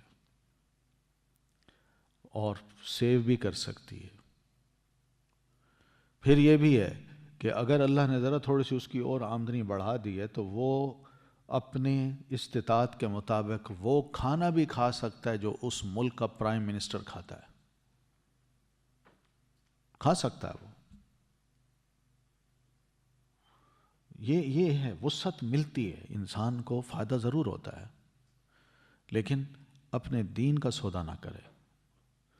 جو بڑی خطرناک چیز ہے وہ یہی ہے کہ ہمارے مسلمان جب جاتے ہیں وہاں تو وہاں کے معاشرے میں ایسے رچ بس جاتے ہیں، انوالو ہوتے ہیں، وہاں ان کا ایمان ڈاواں ڈول اتنا ہو جاتا ہے، وہ کہتے ہیں اللہ پاکستان میں یہاں نہیں ہے، لہٰذا ہم سب کچھ کر سکتے ہیں، گرل فرینڈز بھی ہیں، شراب بھی ہے، حرام کام بھی ہے، وہ سارے کام ہوتے ہیں پھر۔ تو فی سبیل اللہ کی قید جو ہے نا، یہ بندے کو بچا کے رکھے گی کہ اس کا ایمان محفوظ رہے گا، تب جا کے اللہ نے اس کے لیے وسعت رکھی ہے۔ اور اگر ایمان غرق ہوتا ہے، برباد ہوتا ہے، تو پھر اس کے لیے اس غربت کے ماحول میں رہنا وہ زیادہ اچھا ہے۔ کم از کم اس کا ایمان تو محفوظ ہے نا، یہ سب سے بڑی دولت ہے۔ وَمَن يَخْرُجْ، اور جو نکلے، مِن بَيْتِهِ، اپنے گھر سے، مہاجرن، ہجرت کرتے ہوئے، الی اللہ، طرف اللہ کے، نیت اس کی یہ ہو کہ اللہ میں اپنے دین کو بچانے کے لیے یا دعوت دین کے لیے اپنے اس علاقے سے نکل کے فلاں علاقے جانا چاہ رہا ہوں اور میں جا رہا ہوں۔ تو مہاجرن الی اللہ، ہجرت کرتے ہوئے اللہ کی طرف، ورسولہ، اور اس کے رسول کی طرف۔ تو نیت یہی ہے کہ اس اللہ رسول کے مراد کے دین کے لیے۔ ثم یدرکہ الموت، پھر پالے اسے موت، یعنی ہجرت کے دوران ہی اس کو موت آ جائے۔ فقد وقع اجرہ علی اللہ، تو تحقیق واقع ہو گیا اجر اس کا اللہ پر، یعنی بغیر کسی نقصان کے اللہ تعالیٰ نے اس کو اجر دینا ہے، ہجرت کا اجر۔ یعنی پوری ہجرت انسان جیسے کرتا ہے نا، گھر سے نکلا، وہاں گیا، سیٹل ہوا، اور عمل بھی کیا، اپنے دین کو بچایا یا مسلمان بن کے رہا، جو قربانی اس نے دی ہے، یہ نیت کر کے نکلا اور راستے میں ہی فوت ہو گیا، بھئی اس جگہ نہیں پہنچا، تو اللہ تعالیٰ نے بغیر کسی نقصان کے اس کو پورے کا پورا اجر دینا ہے۔ ایک صحابی تھے بنو بکر کے، ضمرہ ان کا نام تھا، تو وہ گھر میں تھے، بیمار تھے، تو بیماری کی حالت میں شدت تھی، تڑپ رہے تھے کہ اس طرح میں جاؤں۔ تو بیماری کی حالت میں اٹھ بیٹھے اور گھر والوں سے کہتے ہیں مجھے ادھر جانا ہے، مجھے نکال دو، میں ادھر جانا چاہتا ہوں۔ تو جدھر اشارہ کر رہے تھے ادھر مدینہ تھا، یعنی مراد یہ کہ میں مسلمانوں کو جا کے ملنا چاہتا ہوں اور اللہ کے رسول صلی اللہ علیہ وسلم کو ملنا چاہتا ہوں۔ تو گھر والوں نے کہا ٹھیک ہے، اگر تو دل چاہتا ہے تو ہمت کیجیے، چلے جائیے۔ تو باوجود بیمار ہونے کے وہ نکلے، سخت بخار تھا، تو بس چل پڑے۔ تو نبی علیہ الصلوۃ والتسلیم کو ملنے سے پہلے ہی راستے میں ان کی وفات ہو گئی۔ تو اللہ تعالیٰ نے آیت اتاری پھر کہ وَمَن يَخْرُجْ مِن بَيْتِهِ مُهَاجِرًا إِلَى اللَّهِ وَرَسُولِهِ ثُمَّ يُدْرِكْهُ الْمَوْتُ، پھر اس کو راستے میں ہی موت پا لے، تو یہ مت سمجھے کہ اس کا اجر ناقص ہو گیا، کم ہو گیا، اس لیے کہ اس نے پوری ہجرت نہیں کی، وہ تو ابھی راستے میں تھا، فوت ہو گیا۔ تو اللہ فرماتے ہیں فقد وقع اجر علی اللہ، تو تحقیق واقع ہو گیا اجر اس کا اللہ پر۔ وکان اللہ غفور الرحیم، اور ہے اللہ بہت بخشنے والا، نہایت رحم کرنے والا، یعنی گناہوں پہ وہ پردہ بھی ڈالتا ہے، درگزر بھی کرتا ہے، اور بڑا مشفق اور مہربان ہے۔ وَإِذَا ضَرَبْتُمْ فِي الْأَرْضِ، اور جب سفر کرو تم زمین میں، ضربتم کا مطلب کیا ہے؟ تم سفر کرو، اس سے مراد عام سفر ہے۔ تو یہ سفر عام مراد ہے، لیکن کبھی کبھی خاص سفر بھی ہوتا ہے، یہ جہاد کے لیے مسلمان نکلتے ہیں، وہ بھی سفر ہوتا ہے، ٹھیک ہے۔ دو معنی میں نے اس لیے کیے کہ عام مسافر بھی اس میں آ گیا، اس مسئلے میں آگے جو آ رہا ہے، اور وہ جاہد بھی آ گیا جو گھر سے نکلا ہے جہاد کے لیے، اور فورسز وہاں پہنچی ہیں، دشمن کا مقابلہ کر رہی ہیں۔ تو وَإِذَا ضَرَبْتُمْ فِي الْأَرْضِ، اور جب سفر کرو تم زمین میں، یہ مسئلہ آ رہا ہے نماز قصر کی نماز کا۔ فَلَيْسَ عَلَيْكُمْ جُنَاحٌ، تو نہیں ہے تم پر کوئی گناہ، ان تقصروا، کہ تم قصر کرو، من الصلاۃ، نماز میں سے۔ تو قصر کیا ہے؟ یعنی جو 4 رکعتوں والی جو نماز ہے وہ 2 رکعتوں میں پڑھی جائے، اس کو کہتے ہیں نماز قصر۔ جو 3 ہے اس کا آدھا نہیں ہوگا، وہ 3 ہی ہوگی۔ جو 2 رکعتوں والی ہے اس کا بھی آدھا نہیں ہوگا، صرف 4 رکعتوں والی جو نمازیں ہیں ظہر، عصر اور عشاء، انہیں قصر کرنا ہے۔ اب اس کے بارے میں اللہ فرماتے ہیں فَلَيْسَ عَلَيْكُمْ جُنَاحٌ، تو نہیں ہے تم پر کوئی گناہ، یعنی تمہیں وہم نہ آنے پائے کہ پتہ نہیں ہماری نماز پوری ہوئی یا نہ ہوئی، ہم نے آدھی پڑھی ہے، یا یہ خیال بھی نہ آنے پائے کہ افضل عمل تو پوری نماز پڑھنے کا تھا، ہم نے آدھی پڑھی ہے تو ذرا ثواب کم ہو گیا، ٹھیک ہے نا۔ فَلَيْسَ عَلَيْكُمْ جُنَاحٌ، تو نہیں ہے تم پر کوئی گناہ، مراد یہ کہ فرض نہیں ہے کہ تم نے جو چھوڑا ہو، تمہیں اجازت ہے کیا کہ ان تقصروا من الصلاۃ، کہ تم قصر کرو نماز میں سے۔ تو نماز قصر کا یہ مسئلہ ہے، قصر نماز یہی ہے جو آدھی ہوتی ہے۔ سیدنا ابن عباس رضی اللہ تعالیٰ عنہما فرماتے ہیں کہ ان الصلاۃ فرضت فی الحضر 4 وفی السفر 2 وفی الخوف 2، کہ اللہ تعالیٰ نے نماز کو فرض کیا ہے جب ہم اپنے گھر میں اپنے علاقے میں ہوں تو 4 رکعتیں، اور جب سفر میں ہوں تو 2 رکعتیں، اور جب میدان جنگ میں ہوں تو 1 رکعت، ٹھیک ہے۔ یہ صحیح مسلم کی ایک روایت ہے۔ تو میدان جنگ میں 1 رکعت کیسے ہوگی، وہ آگے مسئلہ اس کا ترتیب بتائی جا رہی ہے۔ وہ اس طرح ہوگا کہ امام صاحب کھڑے ہوں گے، ٹھیک ہے، پیچھے 2 صفیں بن جائیں گی، ایک صف جو ہے وہ امام کو جوائن کرے گی اور دوسری اسلحہ لے کے کھڑی ہو جائے گی۔ جب اگلی صف 1 رکعت پڑھ لے گی تو اب یہ پیچھے ہو جائیں گے اور پچھلے آگے آ جائیں گے۔ اب یہ پیچھے والے جو ہے نا یہ الرٹ ہو کے کھڑے ہوں گے کہ اگلوں کا ہم نے اور امام صاحب کا دفاع کرنا ہے، کہیں اٹیک نہ کر دے اچانک دشمن۔ تو پھر اسی طرح یہ پیچھے والے جب آگے آ جائیں گے تو یہ امام کے ساتھ رکعت پڑھیں گے ایک، تو یہ رکعت جب پڑھ لیں گے تو امام کی 2 رکعتیں ہو جائیں گی اور پیچھے والوں کی 1 ہوگی، ٹھیک ہے۔ تو یہ امام کے ساتھ انہوں نے 1 پڑھ لی۔ اب اس کا دوسرا طریقہ یہ ہے کہ امام جو ہیں وہ تشہد میں بیٹھ جائیں، دوسری رکعت پڑھا کے اگلی صف کو 1 رکعت پڑھا کے خود ان کی دوسری ہوگی، وہ تشہد میں بیٹھ جائیں۔ اب یہ جو ہیں اگلی صف والے یہ اب کھڑے ہوں گے اور پیچھے صف والے اپنی 1 رکعت اور پڑھ کے 2 رکعتیں مکمل کریں گے، پھر اس کے ساتھ وہ امام کے ساتھ سلام پھیر دیں گے۔ اگلی صف والے پھر وہ اپنی نماز سٹارٹ کریں گے، وہ دوسری رکعت پڑھیں گے اور اس طرح وہ اپنا سلام پھیریں گے۔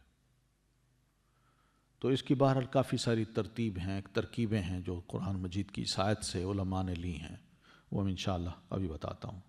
اب سوال یہ ہے کہ قصر نماز جو ہے کتنی مسافت پہ ہو، تو جتنا بھی ہم پڑھتے ہیں نا فلاں عالم نے یہ کہا، کسی نے 15 کلومیٹر کہا، 15 میل کیا کہتے ہیں 15 میل کہا، کسی نے 20 میل کہا، کسی نے 48 میل کہا، ٹھیک ہے، کسی نے 9 میل کہا، کسی نے 6 میل کہا، یہ سب نبی علیہ الصلاۃ والتسلیم سے روایات موجود ہیں، اور انہی کو دیکھ کے ہر ایک نے اپنے ایک اجتہادی کوشش کی اور مسئلہ بتایا ہے۔ صحیح ترین جو مسئلہ پتہ چلتا ہے نا، جو صحیح حدیث میں موجود ہے، وہ یہ ہے کہ آپ صلی اللہ علیہ وسلم نے 3 فرسخ، 1 فرسخ 3 میل کا ہوتا ہے، 1 فرسخ 3 میل کا ہوتا ہے، تو 3 فرسخ کتنے ہوئے 9 میل، تو 9 میل تک آپ نے کیا کیا ہے نماز قصر کی ہے، 9 میل تک پہنچے ہیں تب نماز قصر کی آپ نے۔ تو یہ جو قصر نماز ہے اس کی 2 صورتیں ہیں، ایک تو رکعتوں کو کم کرنا ہے اور دوسرا جو نماز کی شکل ہے اس کو بھی ذرا کم کیا جا سکتا ہے، خوف کی نماز میں، سفر کی نماز میں نہیں، خوف کی نماز میں۔ وہ کس طرح کہ مثلاً نماز کا وقت آ گیا، اب مجاہد گھوڑے پہ ہے، لڑ رہا ہے، اب وہ کیا کرے؟ نماز پڑھنی ہے اس نے، وہ کہتا ہے نماز ہی پڑھنی ہے، لڑنا بھی ہے، وہ گھوڑے سے اتر کے نماز پڑھتا ہے تو دشمن اٹیک کر دے گا، تو اب لڑتے لڑتے وہ اللہ اکبر کہے، لڑتے لڑتے وہ نماز پڑھ لے، لڑتے لڑتے وہ بے شک رکوع کر لے، اشاروں سے سجدہ کر لے، تو مجاہد کو اس بات کی اجازت ہے، ٹھیک ہے نا؟ تو اشاروں سے لڑتے لڑتے گھوڑے کی پیٹھ پر وہ نماز پڑھ سکتا ہے۔ اب یہ نماز جب پڑھے گا تو اس کی وہ شکل نہیں ہوگی کوئی ایک بندہ جو یہاں نماز پڑھتا ہے تو قیام کرتا ہے، پھر رکوع کرتا ہے، پھر کھڑا ہوتا ہے، پھر سجدے میں جاتا ہے، 2 سجدے کرتا ہے، پھر تشہد بیٹھتا ہے، تو تھوڑی شکل بدل گئی نا؟ تو شکل میں بھی کمی ہو سکتی ہے اور رکعتوں میں بھی کمی ہو سکتی ہے۔ یہ دونوں کا مطلب ہے ان تقصروا الصلاۃ، کہ تم نماز میں قصر کرو۔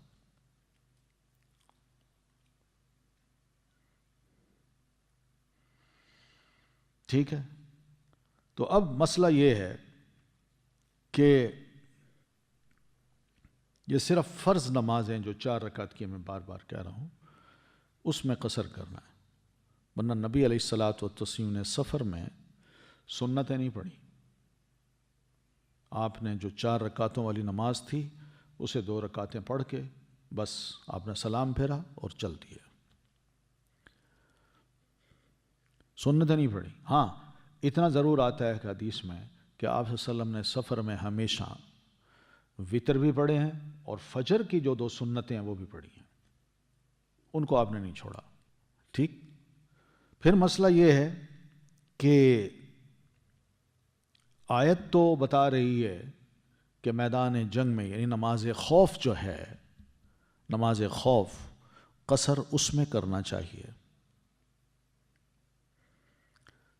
جو امن کی حالت میں ہوتے ہیں اور سفر کرتے ہیں، مثلا یہاں سے کوئی لاہور جاتا ہے، امن کی حالت میں جاتا ہے، آرام سے اپنی گاڑی پہ جا کے کام کرتا ہے، واپس آ جاتا ہے، تو کیا اس کو بھی قصر کرنی چاہیے؟ یہ آیت کی روح سے تو یہاں اللہ تعالیٰ فرماتے ہیں، آگے دیکھیں نا، ان خفتم، اگر تمہیں ڈر ہو تو، یعنی ڈر ہو تو نماز تو قصر کر لو، اگر نہ ہو تو پوری پڑھو، مطلب تو یہی نکلے گا نا۔ تو ایک صحابی ہیں یعلا ابن امیہ رضی اللہ عنہ، انہوں نے سیدنا عمر رضی اللہ تعالیٰ عنہ جب وہ خلیفہ تھے تو ان سے عرض کی کہ یہ آیت جب میں پڑھتا ہوں نا کہ وَإِذَا ضَرَبْتُمْ فِي الْأَرْضِ فَلَيْسَ عَلَيْكُمْ جُنَاحٌ أَن تَقْصُرُوا مِنَ الصَّلَاةِ إِنْ خِفْتُمْ أَن يَفْتِنَكُمْ، تو کہتے ہیں کہ اب وہ فتنہ تو رہا نہیں، لڑائی تو ہے نہیں، اب تو ہم امن میں ہوتے ہیں، جہاں بھی سفر پہ جاتے ہیں امن میں ہوتے ہیں، اور لوگوں کو بھی امن مل چکا ہے، تو کیا پھر بھی ہم اس آیت پہ عمل کریں؟ یعنی ہمیں ضروری نماز قصر کرنی چاہیے، ہم تو امن کی حالت میں ہوتے ہیں، ہم پوری کیوں نہ پڑھیں؟ تو سیدنا عمر رضی اللہ تعالیٰ عنہ کو جواب دیا کہ عجبت مما عجبت منہ، جو تعجب تمہیں ہوا ہے ایسا تعجب مجھے بھی ہو چکا تھا۔ فسألت رسول اللہ صلی اللہ علیہ وسلم، تو میں نے بھی نبی علیہ السلام سے یہی سوال کیا، اللہ کے رسول اب تو ہم امن میں ہیں، آرام سے جاتے ہیں، کوئی مخالفت نہیں ہے، کوئی لڑائی نہیں ہے، کوئی جھگڑا نہیں ہے، سارا کنٹرول ہمارا ہے، تو کیا اب بھی نماز قصر کریں؟ تو پیارے نبی صلی اللہ علیہ وسلم نے فرمایا صدقتن، یہ ایک صدقہ ہے، تصدق اللہ بہا علیکم، جسے اللہ نے تم پر کیا ہے، فاقبلوا صدقتہ، تو اس کے صدقے کو قبول کرو۔ یہ مت سوچو، یہ مت سوچو کہ بھئی اب تو ہم امن کی حالت میں لہذا ہم پوری کریں گے، پوری پڑھیں گے، ٹھیک ہے؟ اسی لیے وَإِذَا ضَرَبْتُمْ فِي الْأَرْضِ کے جو 2 معنی کیے تھے میں نے، اس میں یہ معنی مفہوم نکلتا ہے، جب تم سفر کرو زمین میں، تو اس سے مراد عام سفر بھی ہے اور خاص سفر بھی ہے، وہ لڑائی والا، ٹھیک ہے؟ پھر آگے فرمایا ان خفتم، اگر تم ڈرو، ان یفتنکم، کہ فتنے میں ڈالیں گے تمہیں، الذین کفروا، وہ جنہوں نے کفر کیا۔ یہ عام سفر کی بات نہیں ہو رہی اب، نہ عام سفر کے بارے میں یہاں کوئی اشارہ مل رہا ہے سرائے ان ابتدائی الفاظ میں وَإِذَا ضَرَبْتُمْ فِي الْأَرْضِ، ٹھیک ہے. لیکن یہاں پر بات ہو رہی ہے کہ تمہیں اگر ڈر ہو اس بات کے کفار تم پر اٹیک کر کے تمہیں کسی مشکل میں نہ ڈال دیں، اگر تمہیں یہ ڈر ہو تو پھر تم اپنی نماز کو قصر کر لو، ٹھیک ہے. تو اب یہ نماز قصر کا مسئلہ یہاں ہے، تو اس میں کچھ علماء کا یہ بھی کہنا ہے کہ جب ہم سفر میں ہوں تو کتنے دن تک ہم نماز قصر کر سکتے ہیں اور کتنے دن تک نہیں. یہ بھی اگر دیکھیں تو احادیث میں یہ بھی آتا ہے کہ 10 دن تک نبی صلی اللہ علیہ وسلم، صحابہ کہتے ہیں کہ ہم یہاں سے مدینہ سے مکہ گئے نبی علیہ السلام کے ساتھ، اور پھر مکہ سے واپس بھی آئے، تو ہم سارے اس سفر میں 2 رکعتیں، 4 رکعتوں والی 2 رکعتیں ہم پڑھتے رہے. آپ نے بھی پڑھی، ہم نے بھی پڑھائی. پھر اسی طرح کچھ نے ڈیڈیوس کیا ہے کہ پیارے نبی صلی اللہ علیہ وسلم فتح مکہ کے موقع پر 19 دن آپ مکہ میں رہے تو آپ قصر کرتے رہے، ٹھیک ہے. پھر کچھ نے یہ بھی کہا ہے کہ آپ صلی اللہ علیہ وسلم جب تبوک تشریف لے گئے تو تبوک میں آپ 20 دن رہے ہیں وہاں، 20 دن. تو 20 دن آپ میدان میں رہے ہیں وہاں پہ، تو 20 دن مسلسل آپ نماز قصر پڑھتے رہے، ٹھیک ہے. تو یہ صحیح ترین مسئلہ ہے. ان الکافرین، بے شک کافر، کانو ہیں، لکم تمہارے لیے، عدوم مبینا، دشمن کھلم کھلے. یہ تمہاری دشمنی جو ہے نا کسی حال میں بھی نہیں چھوڑیں گے. وہ طاق میں رہتے ہیں کہ مسلمان کہاں نظر آئیں ہمیں اور کس موقع پر یہ غافل ہوں اور ہم اس پر اچانک اٹیک کر دیں. تو اس لیے ذرا ہوشیار رہنا ہے تم نے.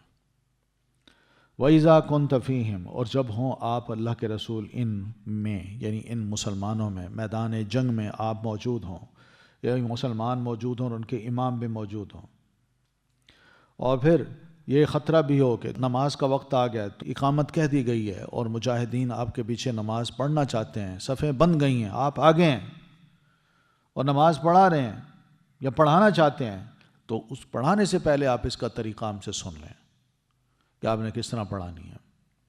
فَأَقَمْتَ لَهُمُ الصَّلَاةَ، تو قائم کریں آپ ان کے لیے نماز، ٹھیک ہے. تو اس کی ترتیب یہ ہو کہ فَلْتَقُمْ طَائِفَةٌ مِّنْهُمْ مَعَكَ، فوج 2 حصوں میں بٹ جائے.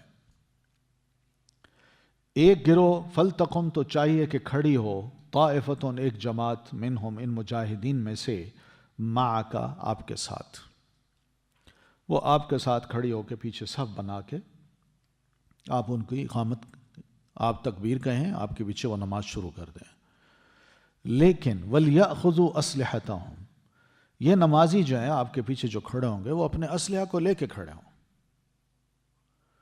یعنی یہ ہو کہ جو ان کے پاس اسلحہ ہے، بندوق پہ ہاتھ رکھا ہوا ہو، یوں کھڑے ہوں، اس کو ادھر ادھر بھی نہ کریں. وَلْيَأْخُذُوا أَسْلِحَتَهُمْ فَإِذَا سَجَدُوا، پھر جب یہ سجدہ کریں آپ کے پیچھے، فَلْيَكُونُوا مِنْ وَرَائِكُمْ، تو یہ جماعت پھر 2 سجدے کر کے بس چاہیے کہ ہو جائیں وہ تمہارے پیچھے، یعنی پیچھے چلے جائیں اور پھر اپنا مورچہ بنا لیں، ہوشیار ہو کے کھڑے ہو جائیں. وَلْتَأْتِ طَائِفَةٌ أُخْرَى، اور چاہیے کہ آئے ایک دوسری جماعت، لم یصلوا، جنہوں نے آپ کے ساتھ نماز نہیں پڑھی، فَلْيُصَلُّوا مَعَكَ، تو چاہیے کہ وہ نماز پڑھیں آپ کے ساتھ.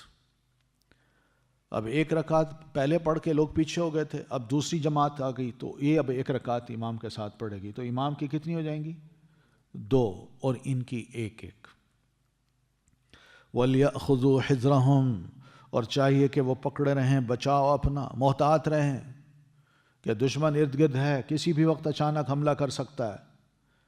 تو ہم رکوع میں گئے یا سجدے میں گئے تو وہ کہیں وہ یہ نہ دیکھے کہ بھئی جو ہی نیچے جاتے ہیں پل پڑیں گے ان پہ. تو پیچھے والا گروہ جو ہے وہ ہوشیار ہو کے، چوکنا ہو کے کھڑا ہو کہ اگر کوئی اٹیک ہوا تو ہم جواب دینے کے لیے بالکل الرٹ کریں، ہیں وہ بھی نماز کی حالت میں. وہ بھی نماز کی حالت میں، یہ نہیں کہ ایک رکعت پڑھ کے وہ پیچھے چلے گئے تو ان کی نماز ہو گئی، نہیں، وہ ابھی نماز میں ہی ہیں۔ تو لیکن دونوں فَلْيَأْخُذُوا حِذْرَهُمْ وَأَسْلِحَتَهُمْ، تو چاہیے کہ وہ پکڑے رہیں بچاؤ اپنا اور اپنا اسلحہ۔ وَدَّ الَّذِينَ كَفَرُوا، دل سے چاہتے ہیں وہ لوگ کفروا جنہوں نے کفر کیا ہے، کہ لو تغفلون، کاش تم غافل ہو جاؤ، عن اسلحتکم، اپنے اسلحہ سے، وامتعتکم، اور اپنے ساز و سامان سے۔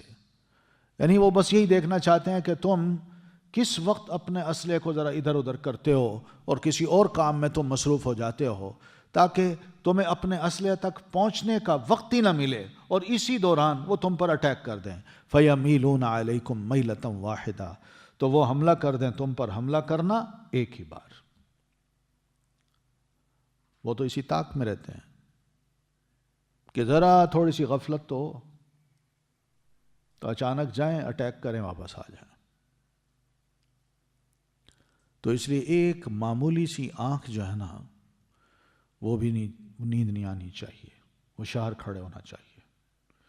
اس لیے جو فوجی ہوتے ہیں رات کو جو پہرا دیتے ہیں، وہ یہ نہیں ہے کہ وہ پہرا دے رہے ہیں اور ٹیک لگا کے سوئے ہوئے ہیں، نہیں، وہ الرٹ کھڑے ہیں، حقیقت ہے۔ یہ بڑی زبردست چوکیداری ہے، یہ کوئی معمولی نہیں ہے۔ تو اس لیے تم ذرا ہوشیار رہو۔ ولا جناح علیکم، اور نہیں کوئی گناہ تم پر، ان کان بکم اذن، اگر ہے تمہیں کوئی تکلیف، من مطر، بارش سے، او کنتم مرضی، یا ہو تم بیمار، ان تضعوا اسلحتکم، کہ تم رکھ دو اسلحہ اپنا۔ یعنی میدان جنگ میں نماز پڑھنا پڑی ہے، تم بیمار ہو یا بارش تیز ہو رہی ہے اور تم اس بارش کے ساتھ اپنے اسلحہ سمیت نماز نہیں پڑھ سکتے، تو کیا کر سکتے ہو؟ اپنا اسلحہ ایک طرف رکھ دو، نماز پڑھ لو، لیکن وَخُذُوا حِذْرَكُمْ، اور پکڑے رہو، بچاؤ اپنا، محتاط رہو، الرٹ رہو، کہ اسلحہ رکھ دیا، کہیں ایسا نہ ہو کہ دشمن جو ہے نا وہ ہم پر اٹیک کر دے۔ اس لیے ان کی طرف سے اچھی طرح دیکھ لو کہ وہ کہیں دور دور تک ان کا نام و نشان تو نہیں ہے، نظر تو نہیں آ رہا ہے، بس یہ دیکھ لینا اور پھر نماز پڑھ لینا۔ ان اللہ اعد للکافرین، بے شک اللہ نے اعد، تیار کر رکھا ہے، للکافرین، کافروں کے لیے، عذابا مہینا، عذاب رسوا کن۔ کافروں کو اللہ اسی میدان جنگ میں اگر تم مسلمانوں کے ہاتھوں قتل کرواتا ہے تب بھی ان کے لیے رسوا کن عذاب ہے، اور اگر اسی کفر کی حالت میں واپس جا کے مرتے ہیں تب بھی ان کے لیے اہانت آمیز عذاب ہے۔ فَإِذَا قَضَيْتُمُ الصَّلَاةَ، پھر جب تم پورا کر چکو نماز کو، یہی نماز خوف جو ہے، اس کو نماز خوف کہتے ہیں، تو پھر کیا کرو؟ فَاذْكُرُوا اللَّهَ قِيَامًا، بس سلام پھیرتے ہی تم اب یاد کرو اللہ تعالیٰ کو، ذکر کرو اللہ تعالیٰ کا، قیاماً، کھڑے، وقعوداً، اور بیٹھے، وعلی جنوبکم، اور اپنے پہلوؤں پر، جو جیسے بھی موقع ملتا ہے تم سلام پھیر کے اللہ تبارک و تعالیٰ کا وہ ذکر کرو جو نماز کے بعد کیا جاتا ہے۔ تسبیحات ہیں، استغفار ہے، آیت الکرسی ہے، پھر اسی طرح اس کی تحلیل ہے، تو یہ سب چیزیں تم چلتے پھرتے، اٹھتے بیٹھتے، لیٹے کر سکتے ہو، اللہ کا ذکر کر سکتے ہو۔ اللہ کو یاد ضرور کرنا ہے، میدان جنگ میں بھی، اور تلوار چلاتے ہوئے بھی، گھوڑے پر بیٹھے ہوئے بھی، لڑتے، اذا اطمأننتم، پھر جب تمہیں اطمینان آ جائے، یعنی جنگ کے جو بادل ہیں وہ چھٹ جائیں اور تم آرام اور سکون کے ساتھ اپنے علاقے میں واپس آ گئے ہو اور وہاں رہ رہے ہو، تو فَأَقِیمُوا الصَّلَاةَ، تو قائم کرو نماز۔ تو عام حالات میں جیسے نماز پڑھی جاتی ہے اب ویسے پڑھو، یعنی باجماعت مسجد میں جاؤ، باجماعت پڑھو، پوری نماز پڑھو۔ ان الصلاۃ، بے شک نماز، کانت ہے، علی المؤمنین، مومنوں پر، کتاباً فرض، موقوتا، مقررہ اوقات میں۔ ٹھیک ہے، نماز جو ہے یہ ایمان کا ترازو ہے، جتنا ایمان مضبوط ہوگا اتنی ہی نماز مکمل ہوگی، خشوع و خضوع والی ہوگی. جیسا ایمان ویسی ہی نماز. تو کتابا موقوتا یعنی اہل ایمان پر اللہ تعالیٰ نے نماز کو مقررہ اوقات میں فرض کر دیا ہے. تو مقررہ اوقات کون کون سے ہیں ہمارے؟ جیسے پیارے نبی صلی اللہ علیہ وسلم کو جناب جبریل الامین علیہ الصلاۃ والتسلیم نے آ کے بتائے تھے. موطا امام مالک کی یہ حدیث ہے، پہلی حدیث ہے غالباً، کہ جناب نبی صلی اللہ علیہ وسلم جب معراج سے واپس تشریف لائے تو دوسرے دن جناب جبریل امین آپ کے پاس آ گئے اور آپ کو فرمایا اللہ کے رسول آئیے نماز پڑھتے ہیں. تو انہوں نے ظہر کی نماز پڑھائی اول وقت میں. جو ہی زوال ایسے ہوا، سورج بالکل درمیان میں تھا، تو جو ہی وہ ذرا ادھر آیا ہے اور اس کا سایہ شروع ہوا ہے ہلکا سا، تو انہوں نے نماز پڑھانا شروع کر دی. یہ ظہر کی نماز تھی. پھر عصر کی نماز پڑھائی. وہ اس وقت پڑھائی جب ایک شے کا سایہ اس کے برابر ہو گیا تھا. جو ہی ہوا انہوں نے نماز پڑھا دی عصر کی. پھر مغرب اس وقت پڑھائی جو ہی سورج غروب ہوتا ہے، جو ہی ہوتا ہے تو اس وقت انہوں نے پڑھائی. اور عشاء اس وقت پڑھائی جب ہر طرف اندھیرا چھا گیا، کہیں بھی سفیدی نظر نہیں آتی تھی. تو یہ اول وقت میں انہوں نے نماز پڑھا دی. پھر فجر کی نماز پڑھائی تو وہ بھی اس وقت پڑھائی جو ہی صبح کی پاؤ پھٹی ہے، وہ آتا نا جیسے حتی یتبین لکم الخیط الابیض من الخیط الاسود من الفجر، یعنی رات کی تاریک چادر میں سے جب سفید دھاری نکلتی ہے، روشنی ابتدا ہوتی ہے فجر کی، تو اس وقت جناب جبریل امین نے نبی علیہ الصلاۃ والتسلیم کو نماز پڑھا دی. تو یہ 5 نمازیں پہلے دن کی انہوں نے اول وقت میں پڑھائیں، اول وقت میں. اور پھر دوسرے دن ظہر کی نماز اول وقت میں نہیں پڑھائی، لیٹ کر کے پڑھائی. اور کس وقت پڑھائی ہے؟ جب بندے کا سایہ اس کے برابر ہونے کے قریب تھا، اس وقت انہوں نے ظہر کی نماز پڑھائی. اور عصر کی نماز اس وقت پڑھائی جب بندے کا سایہ ڈبل ہو جاتا ہے، اس وقت پڑھائی.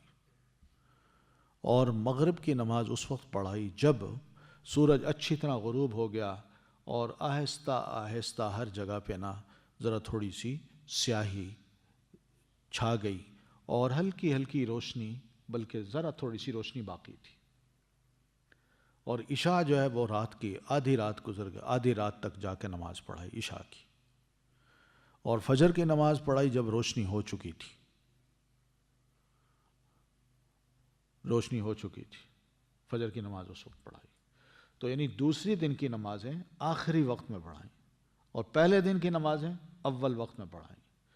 تو یہ 2 دن کی نمازیں پڑھا کے جبریل امین جب جانے لگے تو انہوں نے ایک چھوٹا سا جملہ کہا کہ اللہ کے رسول الوقت ما بین ھذین، آپ کے لیے، آپ کے امت کے لیے جو نمازوں کا وقت ہے وہ ان 2 نمازوں کے درمیان کا ہے.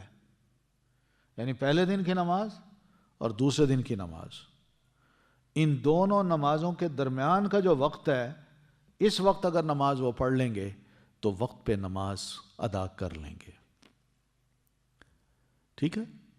تو یہ مسئلہ حدیث سے یوں ثابت ہوتا ہے. اور پہلے دن ہی جو ہی معراج سے آپ تشریف لائے، دوسرے دن دوپہر کے وقت سب سے پہلے نماز آ کے جبریل امین نے پڑھا دی. اس لیے کہ نماز فرض ہو گئی تھی، تاخیر نہیں کی، اس کی طریقہ بتا دیا، رکعتوں کی تعداد بھی بتا دی، ٹائم بھی بتا دیا، رکعتوں کی تعداد بھی بتا دی، اوقات بھی بتا دی. یہ سب چیزیں ہو گئیں. تو یہ ہے کتاب موقوتا. تو اللہ تعالیٰ نے وقت پر نماز فرض قرار دی ہے. نبی صلی اللہ علیہ وسلم کا ارشاد ہے، آپ صلی اللہ علیہ وسلم خود اس چیز کو پسند کرتے ہیں کہ نماز میں اول وقت میں پڑھ لوں. آپ پسند کرتے ہیں اس کو. آپ فرماتے ہیں افضل الصلاۃ لاول وقتہا، بہترین نماز وہ ہے جو وقت شروع ہوتے ہی پڑھ لی جائے. کیونکہ انسان اپنے ایک فرض سے سبکدوش ہو جاتا ہے. ورنہ لیٹ کرتے کرتے کرتے وہ درمیان میں جو وقت آتا ہے نا، پھر درمیان سے ذرا اور لیٹ ہو جاتا ہے، کہتا ہے ابھی وقت ہے، ابھی تھوڑا سا اور وقت ہے، اور وہ کرتے کرتے جب دیکھتا ہے کہ وقت ختم ہونے والا ہے تو اٹھتا ہے، جلدی جلدی وضو کیا ہے اور آیا، جلدی جلدی رکعتیں پڑھی، اور اس نماز کو آپ نے فرمایا کہ وہ بالکل کنویں کی طرح ٹھونگے مارتا ہے سجدے میں، اور پھر اس کے بعد وہ سلام پھیرتا ہے، اور اس کو کوئی ہوش نہیں ہوتا کہ نماز میں نے پڑھی کیسے نہیں پڑھی۔ آپ فرماتے تلک صلاۃ المنافق، یہ منافق کی نماز ہوتی ہے، یہ منافق کی نماز ہوتی ہے۔ تو آپ پسند یہی کرتے ہیں کہ اول وقت میں نماز پڑھیں، لیکن امت کے لیے گنجائش ضرور چھوڑی ہے، ٹھیک ہے نا، گنجائش چھوڑی ہوئی ہے۔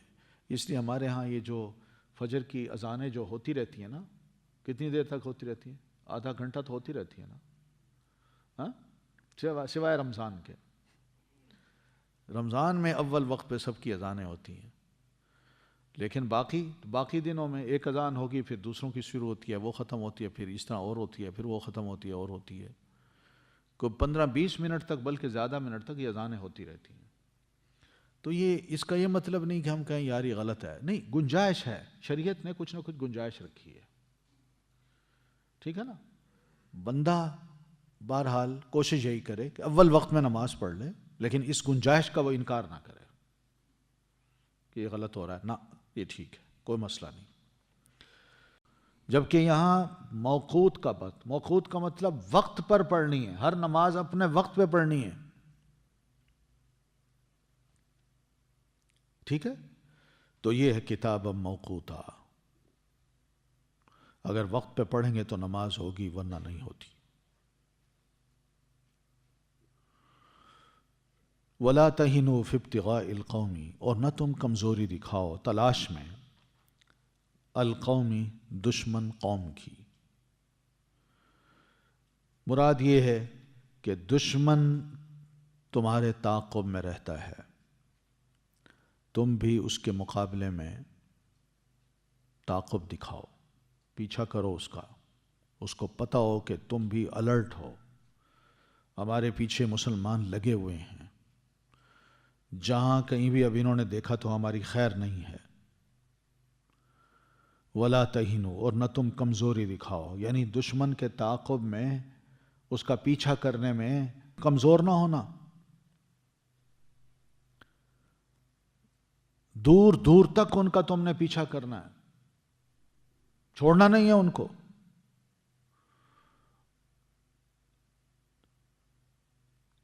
کیونکہ بعض اوقات بندہ یہ سوچتا ہے بھئی دیکھیں دشمن تو بہت کھاتا ہے پیتا ہے، وہ اس کے پاس اسلحہ ہے یا اس کے پاس بڑی فورسز ہیں، تو یا پھر ہمارا غلبہ ہے، تو کیا ضرورت ہے ان کا پیچھا کرنے کی، ہم آرام سے سوئیں۔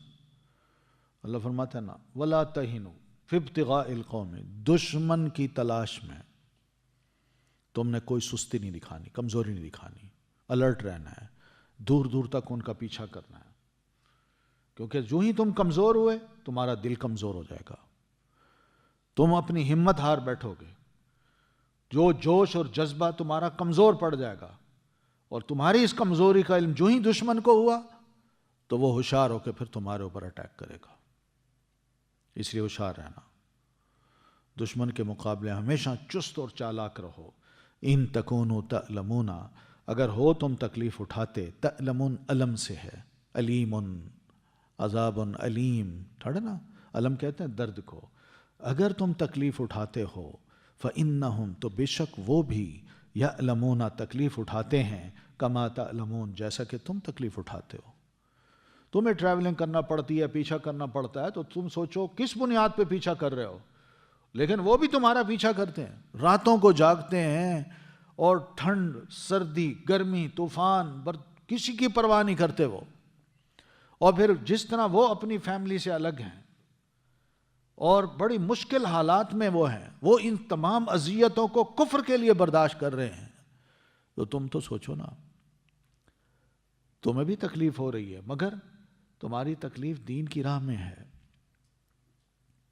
وہ کفر کر کے اللہ سے کوئی امید نہیں رکھتے کہ اللہ تعالیٰ ہمیں اس کا ثواب دے گا، مگر تم مومن ہو، تمہیں اللہ سے امید ہوتی ہے کہ وَتَرْجُونَ مِنَ اللَّهِ مَا لَا يَرْجُونَ، اور تم امید رکھتے ہو اللہ سے اس کی جو نہیں وہ امید رکھتے۔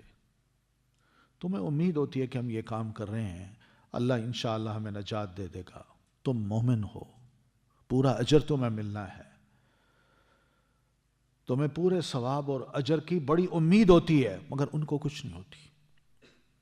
وَكَانَ اللَّهُ عَلِيمًا حَكِيمًا، اور ہے اللہ بہت علم والا، بہت حکمت والا۔ اس لیے اپنے مقاصد کو بڑا بلند رکھو، بڑا بلند رکھو، دور اندیش بنو کہ تم یہ نکل رہے ہو کس لیے، دشمن کا پیچھا کر رہے ہو کس لیے، تمہاری نیت یہ ہے، تمہارا مقصد یہ ہے کہ ہم دین کی کسی طرح نصرت کر سکیں، مدد کر سکیں، شریعت کا نفاذ ہو سکے، پھر اسی طرح جو گمراہ لوگ ہیں ہم ان کی رہنمائی کر سکیں۔ تمہارے مقصد بڑے بلند ہیں، اور تمہارا جو دشمن ہے، دین کا دشمن ہے، اس کی بھی ہم قلع قمع کر دیں، اکھاڑ کے رکھ دیں اس کی قوت کو۔ تو بہرحال تم جانتے ہو کہ دشمن جو ہے وہ دنیاوی عزت اور جاہ کے لیے لڑتا ہے، اور تم اللہ کے ہاں ثواب پانے کے لیے لڑتے ہو۔ اس لیے بڑا فرق ہے تمہارے مقصد میں اور ان کے مقصد میں، اس لیے ہمت نہ ہارو۔ وَكَانَ اللَّهُ عَلِيمًا حَكِيمًا، اور ہے اللہ بہت علم والا، بہت حکمت والا۔